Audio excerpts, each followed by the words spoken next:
हो भेज के ईडी सीबीआई करत बरजोर बाड़े।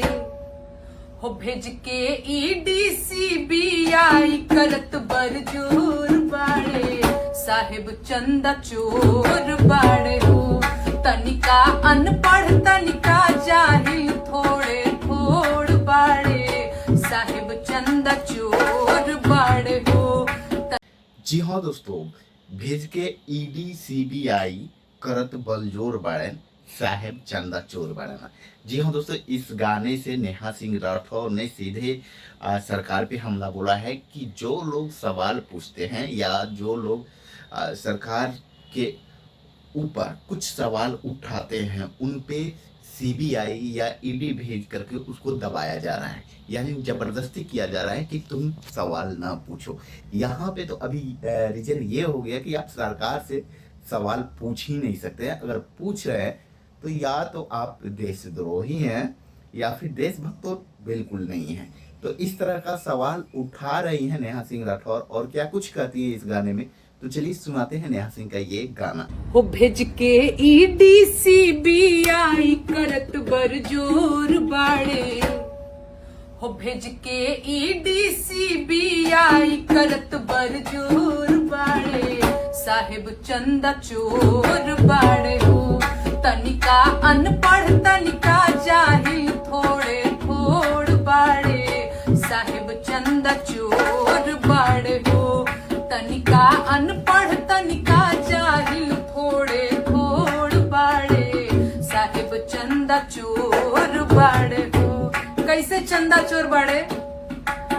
अरे बीफ कंपनी आके कई के ब्लैकमेल हो। चंदा दो धंधा लो पे कैल तालमेल हो। बीफ कंपनी आके कई के ब्लैकमेल हो। चंदा दो धंधा लो पे बैठल तालमेल हो। ई त देश के लुटेरा रिश्वत खोर बाड़े। साहेब चंदा चोर बाड़े हो।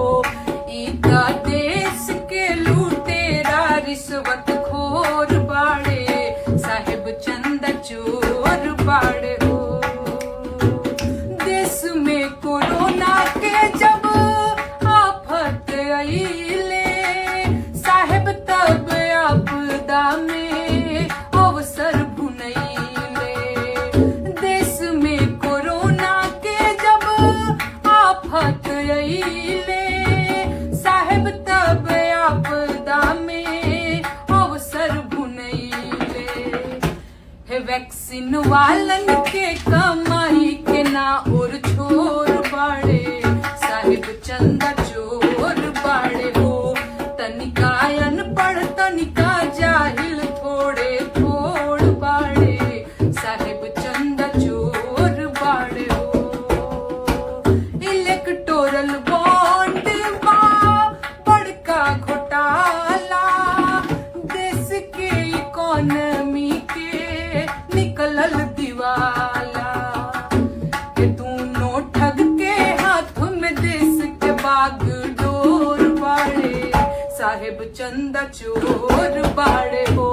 भेज के ईडी सीबीआई करत बरजोर बाड़े। साहेब चंदा चोर बाड़े हो। तनिका अनपढ़